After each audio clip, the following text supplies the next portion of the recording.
Welcome to this journey through one of the most disturbing cases recorded in the history of Georgia. Before we begin, I invite you to leave in the comments where you're watching from and the exact time you're hearing this narration. We're interested to know what places and times of day or night these documented stories reach. The year was 1847, when the Caldwell estate stood proudly among the sprawling cotton fields of Wilkes County, Georgia. The plantation house, with its imposing white columns and wraparound porch, was considered the jewel of the region, sitting atop a gentle hill overlooking nearly 800 acres of land. The Caldwell name carried weight in local society circles, not only for their considerable wealth, but for the twin daughters who had become the subject of whispered conversations throughout the county.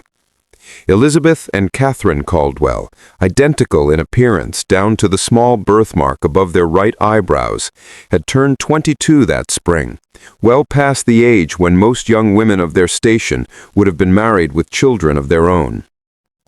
What few outside the plantation knew was that behind the perfectly maintained facade of Southern gentility, a series of events had been set in motion that would eventually unravel the very fabric of the Caldwell legacy.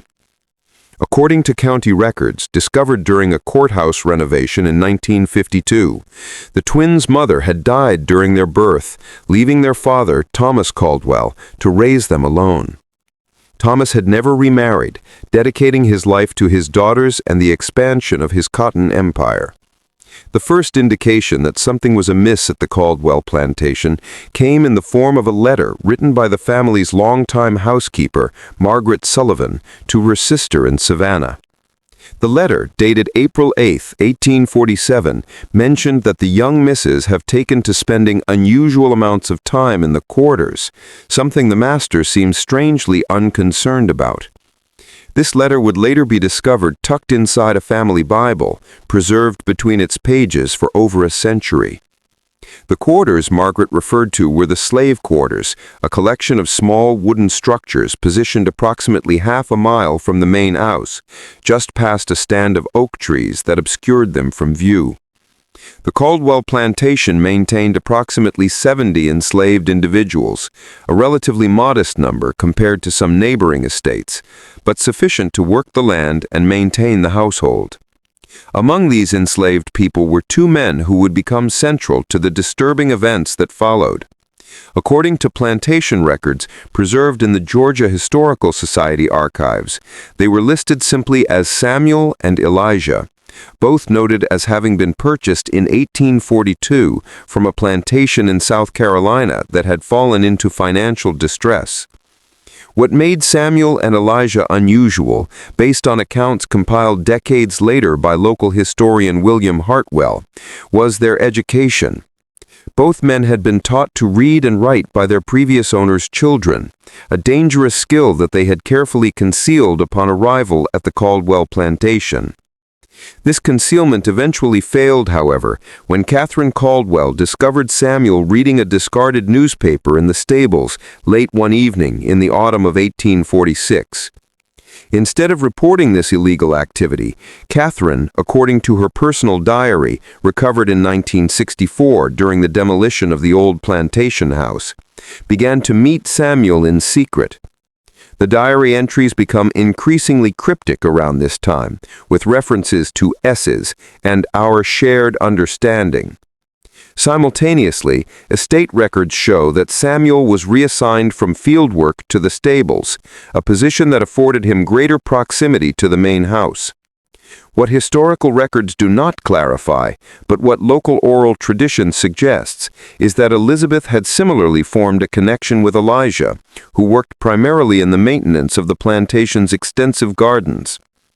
The symmetry of these relationships, twin sisters forming forbidden bonds with two enslaved men, creates an unsettling pattern that would later be described by one local newspaper as a peculiar mirroring of forbidden affections. The winter of 1846 to 1847 was unusually harsh in Georgia, with freezing temperatures that damaged cotton stores and created a sense of isolation as roads became difficult to traverse. It was during these cold, isolated months that the relationships apparently deepened. A letter from Thomas Caldwell to his brother in Charleston, dated January 23, 1847, mentions his concern about a strange melancholy that has overtaken Elizabeth, while Catherine seems almost feverishly animated. I fear the isolation of this winter has affected their temperaments in opposite ways. What Thomas failed to perceive was that his daughters were not suffering from winter melancholy or cabin fever, but were instead engaged in a dangerous game of secrets and forbidden relationships that violated every social code of their time and place. The consequences of discovery would be devastating, not only for the enslaved men who could face torture or execution, but for the Caldwell name itself, which would be irreparably tarnished. The first concrete evidence of the true nature of these relationships emerged in a series of coded messages found pressed between the pages of a volume of poetry belonging to Elizabeth. These notes, written on scraps of paper and dated throughout February 1847, contain what appeared to be arrangements for meetings and expressions of devotion. One particularly revealing note reads, "The usual place at midnight. The moon will be new, offering cover. He says C and S will join, 4 hearts beating as 2. This suggestion that the twins were not only aware of each other's forbidden relationships, but were actively coordinating their clandestine meetings, adds a layer of conspiracy to the unfolding narrative. Rather than acting independently, the sisters appeared to be operating in concert, their identical appearances perhaps even being used to confuse and misdirect any suspicion. The turning point came on March 15, 1847, when Thomas Caldwell announced at dinner that he had arranged marriages for both his daughters to the sons of prominent plantation owners in neighboring counties. According to the diary of Catherine, this announcement was met with outward composure, though beneath my smile, my heart turned to stone. Elizabeth's reaction is not recorded, but subsequent events suggest she shared her sister's opposition to their father's plans. 3 days after this announcement, in the early morning hours of March 18, 1847, something happened that would forever change the course of the Caldwell family history. The plantation's overseer, James Whittaker, was awakened by what he described in a later deposition as a commotion unlike any I had heard before. Investigating, he discovered a small fire had been set in one of the storage buildings near the slave quarters. While the fire itself was quickly contained and caused minimal damage, the ensuing confusion revealed a more significant problem. Samuel, Elijah, and the Caldwell twins were nowhere to be found. A search was immediately organized, with neighboring plantations alerted and search parties dispatched along every road and trail leading from the Caldwell property. The initial assumption, recorded in Whittaker's journal, was that the enslaved men had escaped and, in an act of unfathomable boldness, had abducted the Caldwell daughters. A substantial reward was offered for their capture, and the situation quickly escalated into one of the largest manhunts in county history. Thomas Caldwell, according to accounts from those present, became a man possessed, barely eating or sleeping as the search continued. What the search parties did not know, and what would not be discovered until much later, was that the fire had been deliberately set by Elizabeth as a distraction. This detail would emerge in 1868, when a former house servant named Ruth provided testimony to a northern journalist documenting stories of the antebellum South. According to Ruth, Elizabeth had confided in her hours before the fire, instructing her to remain silent about what she knew. The search continued for weeks, expanding into neighboring counties and eventually across state lines. Meanwhile, Thomas Caldwell's health rapidly deteriorated.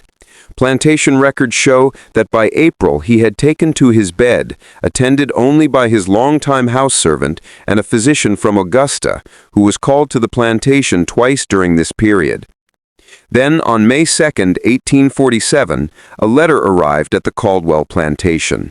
The contents of this letter have never been fully disclosed in any public record, but its effect was immediately apparent. Thomas Caldwell, upon reading it, suffered what his physician described as a paroxysm of rage, followed by a collapse from which he did not recover. He died 3 days later, the cause listed simply as apoplexy, a common term at the time for what we now recognize as a stroke. Following Thomas's death, control of the plantation passed to his brother Edward Caldwell, who traveled from Charleston to assume management of the estate. It was during Edward's methodical review of the plantation's affairs that a startling discovery was made in Thomas's private study: a small wooden box containing what appeared to be marriage certificates.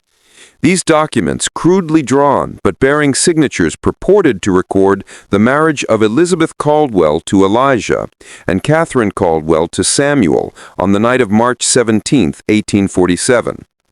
The certificates were accompanied by a letter, apparently written by Catherine, explaining that the twins had fallen in love with the two men, and knowing their father would never approve,